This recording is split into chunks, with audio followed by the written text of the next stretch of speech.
मैं अमिता डोभाल अपने YouTube channel भाषा सेतु के माध्यम से राम लक्ष्मण परशुराम संवाद के पाठ्य पुस्तक के प्रश्नोत्तर लेकर प्रस्तुत हूँ। सुनिए। प्रश्न 1। परशुराम के क्रोध करने पर लक्ष्मण ने धनुष के टूट जाने के लिए कौन कौन से तर्क दिए? उत्तर। परशुराम के क्रोध करने पर लक्ष्मण ने धनुष के टूट जाने के लिए निम्नलिखित तर्क दिए। यह तो बड़ा ही पुराना धनुष था जो श्री राम के छूने से ही टूट गया। उन्होंने कहा कि बचपन में हमने ऐसी कितनी ही धनुइयाँ तोड़ी हैं, पर आपने कभी इतना क्रोध नहीं किया। हमारे लिए तो सभी धनुष समान हैं, इसलिए एक टूटे धनुष के लिए इतना क्रोध करना उचित नहीं है। प्रश्न 2। परशुराम के क्रोध करने पर राम और लक्ष्मण की जो प्रतिक्रियाएं हुई, उनके आधार पर दोनों के स्वभाव की विशेषताएं अपने शब्दों में लिखिए। उत्तर। राम के स्वभाव की विशेषताएं। राम विनयशील, कोमल और सौम्य स्वभाव के हैं। उन्होंने स्वयं को परशुराम का दास बताया। राम बड़ों की आज्ञा का पालन करने वाले हैं। यही कारण है कि वे परशुराम से अपने लिए आज्ञा पूछते हैं। राम अत्यंत धैर्यवान हैं। वे परशुराम की क्रोधपूर्ण बातों को अत्यंत धैर्यपूर्वक सुनते और सहते रहे। वे मृदुभाषी हैं। उन्होंने लक्ष्मण को शांत रहने का निर्देश दिया। लक्ष्मण के स्वभाव की विशेषताएं। लक्ष्मण स्वभाव से ही उग्र एवं क्रोधी हैं। लक्ष्मण की भाषा में व्यंग्य का समावेश है। लक्ष्मण वीर एवं साहसी हैं। वे परशुराम के क्रोध और फरसे से आतंकित नहीं होते। वे वाक चातुर्य तार्किकता में निर्भीक हैं। वे किसी के अन्याय को सहन नहीं कर पाते। प्रश्न 3।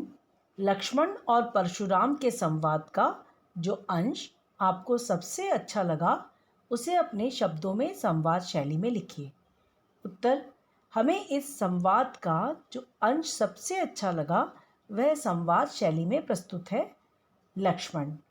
हे मुनि, धनुष तोड़ने में हम लाभ हानि की चिंता नहीं करते। यह धनुष तो छूते ही टूट गया, अतः आपका क्रोध करना अनुचित है। परशुराम। हे दुष्ट बालक, तू मेरे क्रोधी स्वभाव से परिचित नहीं है। मैं तुझे बालक मानकर तेरा वध नहीं कर रहा हूँ। तू मुझे निरा मुनि ही समझता है। मैं बाल ब्रह्मचारी हूँ। मैंने इस पृथ्वी को अपने भुजबल से अनेक बार राजा विहीन किया है। लक्ष्मण। हे मुनि, आप स्वयं को बहुत बड़ा योद्धा मानकर मुझे बार बार फरसा दिखा रहे हो। आप तो फूंक मारकर पहाड़ उड़ाना चाहते हो। हम भी कुंबड़ बत्तियों के समान कोमल बालक नहीं हैं। आपके वचन ही इतने कठोर हैं, अतः आपको धनुष बाण कुठार धारण करने की आवश्यकता ही नहीं है। प्रश्न 4। परशुराम ने अपने विषय में सभा में क्या क्या कहा, निम्न पद्यांश के आधार पर लिखिए। बाल ब्रह्मचारी अति कोही, विश्व विदित क्षत्रिय कुलद्रोही। भुजबल भूमि भूप बिनु कीनी, विपुल बार मही देव न दीनी। सहस बाहु भुज छेद निहारा, परसु बिलोकु महीप कुमारा। मातु पितहि जनि सोच बस, करसी महिष किशोर। गर्भन के अभ्रक दलन, परसु मोर अति घोर। उत्तर। परशुराम ने अपने विषय में गर्वोक्ति कहते हुए कहा, मैं बाल ब्रह्मचारी हूँ और अत्यंत क्रोधी स्वभाव का हूँ। सारा संसार जानता है कि मैं क्षत्रिय कुल का द्रोही हूँ। मैंने अपनी भुजाओं के बल पर इस पृथ्वी को अनेक बार क्षत्रियों से विहीन कर ब्राह्मणों को दान में दे दिया। मेरे फरसे ने सहस्त्रबाहु का वध किया था। हे राजपुत्र, मेरे इस फरसे को देख और अपने माता पिता के लिए सोच और उनकी चिंता का कारण मत बन। मेरा फरसा बड़ा भयानक है। यह गर्भ में पल रहे शिशु का भी वध कर डालता है। प्रश्न 5। लक्ष्मण ने वीर योद्धा की क्या क्या विशेषताएं बताई? उत्तर। लक्ष्मण ने वीर योद्धा की निम्नलिखित विशेषताएं बताई। वीर योद्धा अपनी कर्म भूमि में वीरता का परिचय देते हैं। वीर योद्धा अपनी वीरता का बखान अपने मुंह से नहीं करते, वे वीरता की डिंग नहीं हाँकते। वीर व्यक्ति धैर्यवान एवं शोभ रहित होता है। वीर योद्धा कभी अपशब्द नहीं बोलते। प्रश्न 6। साहस और शक्ति के साथ विनम्रता हो तो बेहतर है। इस कथन पर अपने विचार लिखिए। उत्तर: साहस और शक्ति तभी अच्छी लगती है जब साहसी व्यक्ति विनम्र हो। विनम्रता के कारण उसके साहस और शक्ति का प्रभाव द्विगुणित हो जाता है। राम भी शक्तिशाली हैं, साहसी हैं, पर विनम्र हैं, इसलिए संसार उन्हें पूजता है। अतः सहज शब्दों में यह कहा जा सकता है कि विनम्रता साहस और शक्ति को उदंड बनने से रोकती है। साहस और शक्ति तभी प्रशंसनीय गुण बनते हैं जब उनमें विनम्रता का पुट हो। प्रश्न 7। भाव स्पष्ट कीजिए। क बिहसी लखनु बोले मृदुबानी, अहो मुनीसु महाभट मानी। पुनि पुनि मोहि दिखाव कुठारू, चाहत उड़ावन फूकी पहाड़ू। उत्तर: इन पंक्तियों का भाव यह है कि लक्ष्मण ने हंसकर कोमल वाणी में मुनि परशुराम को व्यंग्योक्ति की कि मैं जानता हूँ कि आप एक महान योद्धा हैं। आप मुझे बार बार ऐसे फरसा दिखा रहे हैं जैसे फूंक मारकर पहाड़ उड़ा देना चाहते हैं। आपका यह प्रयास असंभव है, अतः निष्फल जाएगा। ख यह कुंबड़ बतिया को नाही, जे तर्जनी देखी मरी जाही। देखी कुठारु सरासन बाना, मैं कछु कहा सहित अभिमाना। उत्तर: इन पंक्तियों का भाव यह है कि लक्ष्मण कहते हैं कि हम कोई कुंबड़ बतिया नहीं हैं जो तर्जनी उंगली दिखाने से ही कुम्हला जाती है।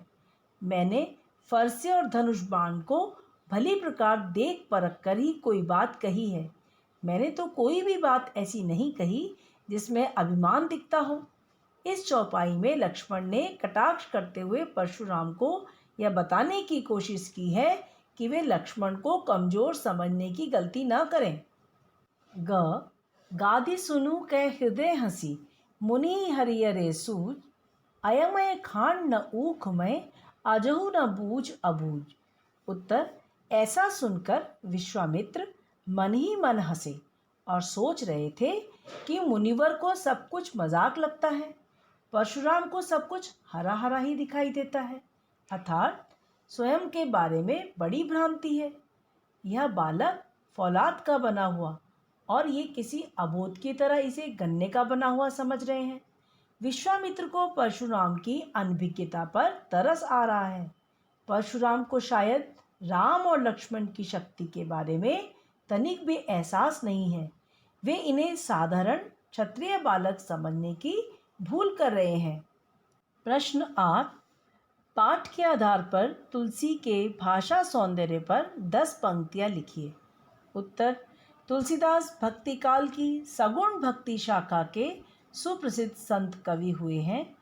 तुलसीकृत श्री रामचरितमानस काव्य रसधारा की सतत प्रवाहमान सरिता है, जिसका पावन जल भावों की मिठास से युक्त है। तुलसी की भाषा शुद्ध साहित्यिक अवधि है।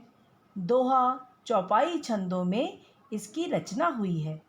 इस महाकाव्य की सबसे बड़ी विशेषता इसकी गेय शैली है। इसके एक एक शब्द में संगीत छिपा है। तुलसीदास जी ने इसमें अनुप्रास, रूपक, उपमा, उत्प्रेक्षा, पुनरुक्ति प्रकाश आदि अलंकारों का बहुत ही कुशलतापूर्वक सटीक प्रयोग किया है। प्रश्न 9। इस पूरे प्रसंग में व्यंग्य का अनूठा सौंदर्य है, उदाहरण के साथ स्पष्ट कीजिए। उत्तर: परशुराम लक्ष्मण संवाद रामचरितमानस में व्यंग्य का एक अनूठा प्रसंग है। इसमें परशुराम और लक्ष्मण एक दूसरे पर व्यंग्य के तीव्र प्रहार करने से कहीं भी नहीं चूकते। संवाद का आरंभ ही व्यंग्य से होता है, जिसमें परशुराम शिव धनुष को तोड़ने वाले को चुनौती देते हैं। उत्तर प्रत्युत्तर में एक शिव धनुष को धनुही के समान बताता है तो दूसरा कहता है कि यह धनुष कोई सामान्य धनुष नहीं है। बहु धनुही तोरी ललिकाई, कबू न असी कीन गोसाई। परशुराम जी अपने बल पराक्रम की प्रशंसा स्वयं करते जाते हैं और लक्ष्मण उन पर तीव्र व्यंग बाण छोड़ते चले जाते हैं। अपने मुँह तुम आपनी करनी, बार अनेक भांति बहु करनी। सूर समर करनी करही, कहीं न जना वही आपू। मिले न कबहू सुबट रन गाड़े, द्विज देवता घर ही के बाड़े। इस प्रकार यह पूरा संवाद वक्रोक्ति और व्यंजना शब्द शक्ति से अभिभूत है। तुलसीदास जी ने इस व्यंग्यपूर्ण संवाद के द्वारा एक बहुत बड़े भाव को स्पष्ट किया है। प्रश्न 10। निम्नलिखित पंक्तियों में प्रयुक्त अलंकार को पहचान कर लिखिए। क, बालकु बोली बदो नहीं तोही। उत्तर, इस पंक्ति में ब वर्ण का बार बार प्रयोग हुआ है, इसलिए यह अनुप्रास अलंकार है। ख, कोटि कुलित संवचन तुम्हारा। उत्तर, इस पंक्ति में क वर्ण का बार बार प्रयोग हुआ है, इसलिए यह अनुप्रास अलंकार है।